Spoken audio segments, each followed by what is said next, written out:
எல்லோருக்கும் வணக்கம். இப்போ கிருஷ்ண ஜெயந்தி வர்றதுனால கிருஷ்ண ஜெயந்திக்கு முக்கியமாக நம்ம செய்யக்கூடிய பலகாரமான தட்டை எப்படி செய்கிறதுன்னு நான் உங்கள் கூட ஷேர் பண்ணிக்க போகிறேன். இந்த தட்டை பார்த்திங்கன்னா வித்தியாசமாக அதே சமயத்தில் ரொம்பவே ஈஸியாக செஞ்சிடலாம். புதுசாக சமையல் பண்ணுறவங்க கூட இந்த ரெசிப்பியை நீங்கள் பார்த்தீங்கன்னா அழகாக நீங்களே வீட்டில் செஞ்சிடலாம்.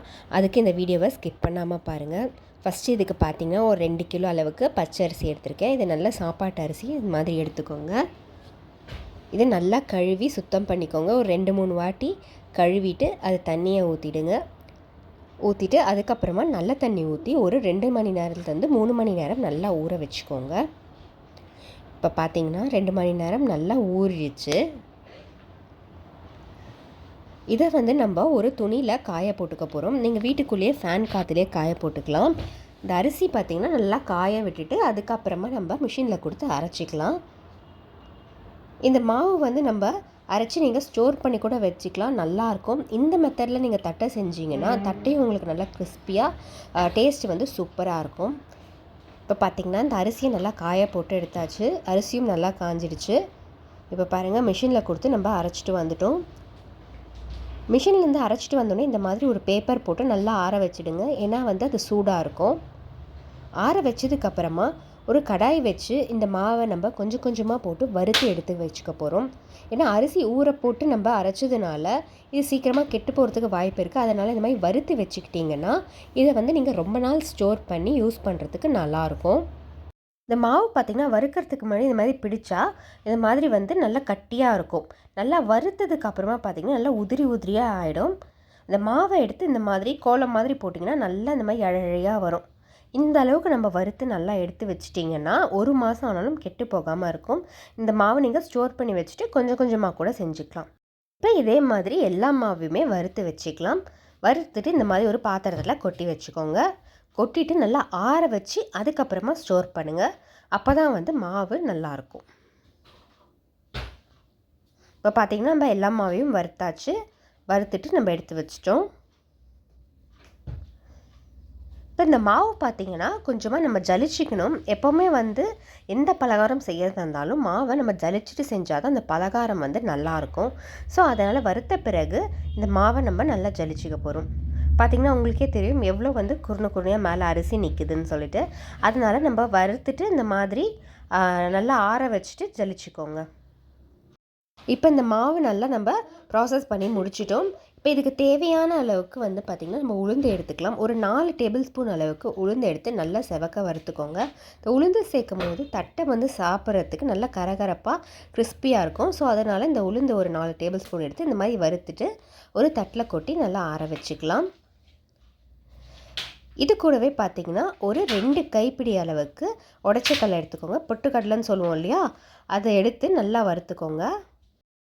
இது ஒரு 2 நிமிஷம் வறுத்திங்கனாலே போதும். அதையும் இது கூட சேர்த்து நல்லா ஆற வச்சுக்கலாம். இது ஆறினதும் இப்போ நம்ம ஒரு மிக்ஸி ஜாரில் சேர்த்து நல்லா அதையும் பவுட்ரு பண்ணி எடுத்து வச்சுக்கோங்க. இப்போ இந்த அளவுக்கு அதை பவுட்ரு பண்ணிக்கலாம். பவுட்ரு பண்ணதுக்கப்புறமா நம்ம இந்த மாவு கூடையே இதையும் சேர்த்து நல்லா ஜலிச்சு ஆட் பண்ணிக்க போகிறோம். ஏன்னா எதாக இருந்தாலுமே நீங்கள் ஜலிச்சு சேர்த்துக்கிட்டா தான் நம்ம எந்த பலகாரம் செய்கிறதா இருந்தாலும் அதோட டேஸ்ட்டும் டெக்ஸ்சரும் நல்லா வரும். அதனால் இதையும் நம்ம ஜலிச்சிக்கலாம். இப்போ பார்த்திங்கன்னா இந்த மாதிரி ஜலிச்சா உங்களுக்கு மேலேயே அந்த திப்பி மாதிரி நிற்கிறது தெரியும். ஸோ அதனால் நல்லா ஜலிச்சு இதை சேர்த்துக்கலாம். எப்பவுமே யூஸ்வலாக தட்டைக்கு நம்ம காஞ்ச மிளகா தான் யூஸ் பண்ணுவோம். ஆனால் இன்றைக்கி பச்சை மிளகா யூஸ் பண்ண போகிறோம். இந்த பச்சை மிளகா சேர்த்து நீங்கள் செய்யும் போது டேஸ்ட்டு வேறு லெவலில் இருக்கும். நீங்கள் ஒரு வாட்டி இதை ட்ரை பண்ணி பாருங்கள். இந்த டேஸ்ட் ரொம்பவே டிஃப்ரெண்ட்டாக இருக்கும். நம்ம காஞ்ச மிளகாயில் பண்ணுறதை விட இது டேஸ்ட் ரொம்ப நல்லாவே இருக்கும். அதனால் இந்த பச்சை மிளகாயை நம்ம காம்பை எடுத்துகிட்டு இந்த மாதிரி பாதி பாதியாக மிக்ஸி ஜாரில் சேர்த்து கொஞ்சமாக தண்ணி விட்டு நல்லா பேஸ்ட்டாக அந்த மாதிரி அரைச்சிக்கோங்க. இப்போ இந்த எடுத்து வச்சுருக்க மாவை நல்லா கலந்துருங்க. இந்த உளுத்தம்பருப்பு, உடச்சக்கல்ல, இந்த அரிசி மாவு எல்லாத்தையும் சேர்த்து நல்லா கலந்துட்டு இதை இன்னொரு வாட்டி நம்ம ஜலிச்சிக்கலாம். இப்போ இந்த மாதிரி ஜலிக்கும் போது உங்களுக்கு இன்னும் நைஸாக கிடைக்கும் மாவு. அப்போ நீங்கள் தட்டை செய்யும் போது நல்லா கிறிஸ்பியாக இருக்கும். ஸோ அதனால தான் இந்த மாதிரி நம்ம 2-3 வாட்டி ஜலிச்சுக்கிறோம். இப்போ இதுக்கு கொஞ்சமாக கடலைப்பருப்பும் நம்ம ஊற வச்சுருக்கோம். இது கூட சேர்த்து நம்ம பிசையறதுக்காக. இப்போ பார்த்தீங்கன்னா மாவு நீங்கள் எவ்வளோ போட்டுக்க போகிறீங்கன்னு அளந்து போட்டுக்கோங்க. எடுத்த உடனே மொத்தமாக சேர்த்துக்காதீங்க. எப்பவுமே கொஞ்சம் கொஞ்சமாக வந்து மாவு பிசைஞ்சு செய்யுங்க. எந்த பலகாரமாக இருந்தாலும் கொஞ்சம் கொஞ்சமாக செய்யும்போது அதோட டேஸ்ட்டு நல்லாயிருக்கும். அப்போதைக்கப்போ மாவு பிசைஞ்சு வந்து செஞ்சு பாருங்கள், சூப்பராக வரும். இப்போ இதுக்கு தேவையான அளவுக்கு உப்பு சேர்த்துக்கலாம். இது கூடவே வந்து பெருங்காயம் சேர்த்துக்கோங்க. நல்லா தாராளமாக சேர்த்துக்கோங்க. நீங்கள் கட்டி பெருங்காயம் வேணும்னா கூட ஊற வச்சு அதை சேர்த்துக்கலாம். இப்போ நம்ம அரைச்சி வச்சுருக்க இந்த பச்சை மிளகா பேஸ்ட்டையும் வந்து சேர்த்துக்க போகிறோம். இது கூடவே வந்து பார்த்திங்கன்னா கடலைப்பருப்பு ஒரு 3-4 டேபிள் ஸ்பூன் அளவுக்கு சேர்த்துக்கலாம்.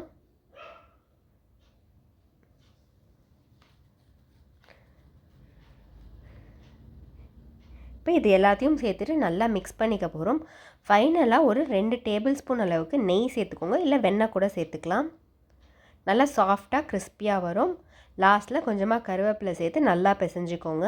இதில் நான் வந்து பூண்டு சேர்க்கலை, ஏன்னா வந்து இது ஒரு ஆர்டருக்காக கேட்டிருந்ததுனால பூண்டு நாங்கள் சேர்க்கலை. பூண்டு சேர்க்காம தான் இந்த தட்டை செய்கிறோம். உங்களுக்கு வேணும்னா நீங்கள் பூண்டு சேர்த்துக்கலாம். இப்போ இது வந்து எல்லாத்தையும் சேர்த்துட்டு நல்லா இந்த மாதிரி மிக்ஸ் பண்ணி விட்டுடுங்க. ஃபஸ்ட்டு எடுத்த உடனே தண்ணி ஊற்றாதீங்க.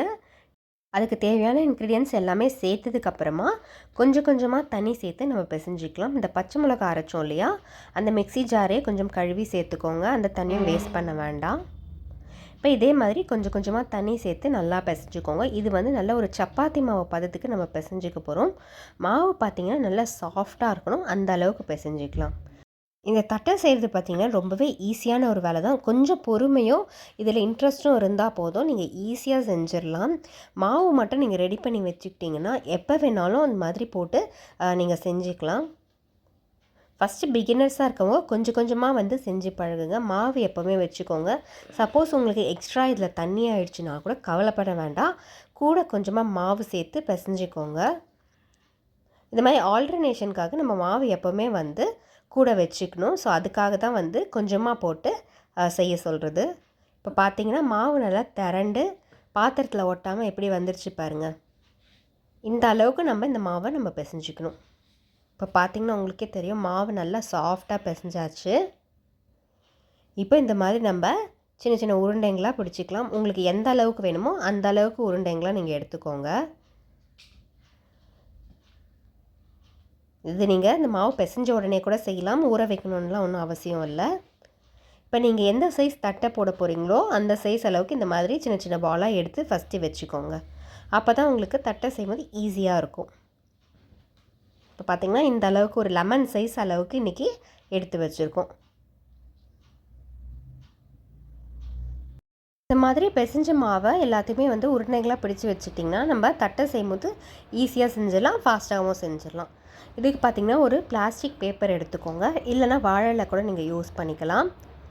கொஞ்சம் பெருசாக இருந்தால் உங்களுக்கு ஒரே சமயத்தில் நிறைய தட்டை வந்து தட்டுறதுக்கு ஈஸியாக வரும். அதனால இந்த மாதிரி கொஞ்சம் பெரிய பிளாஸ்டிக் கவராக எடுத்துக்கலாம்.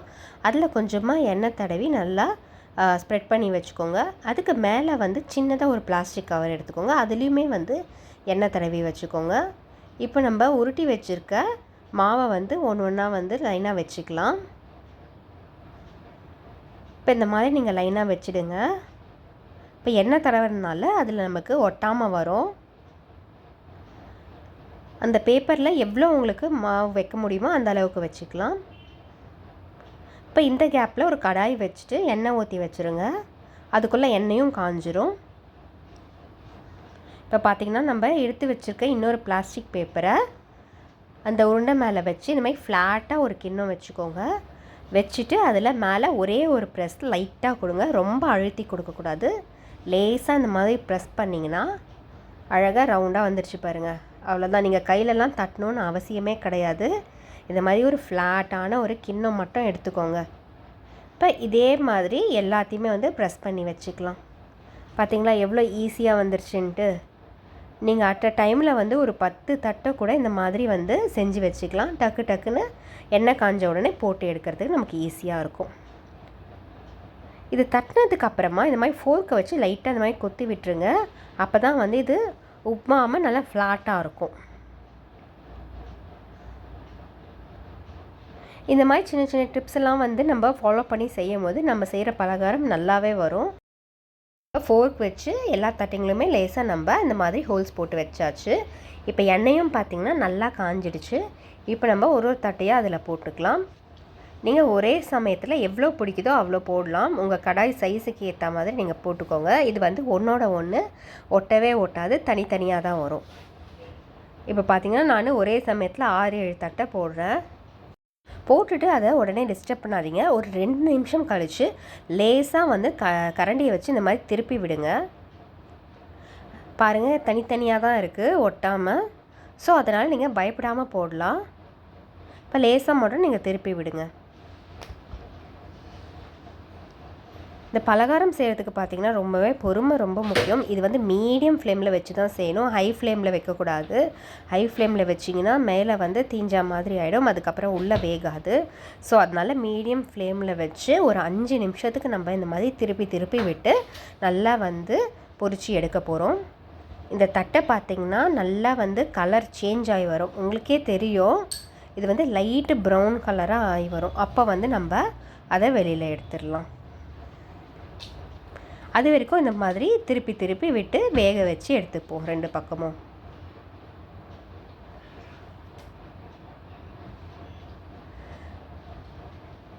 இப்போ பாருங்கள், லைட்டாக ப்ரௌன் கலரில் சேஞ்ச் ஆகி எவ்வளோ சூப்பராக வந்துருச்சுன்னு சொல்லிட்டு இந்த ஸ்டேஜில் நம்ம எடுத்துடலாம். அந்த பபுள்ஸும் பார்த்திங்கன்னா நல்லா அடங்கிடும்.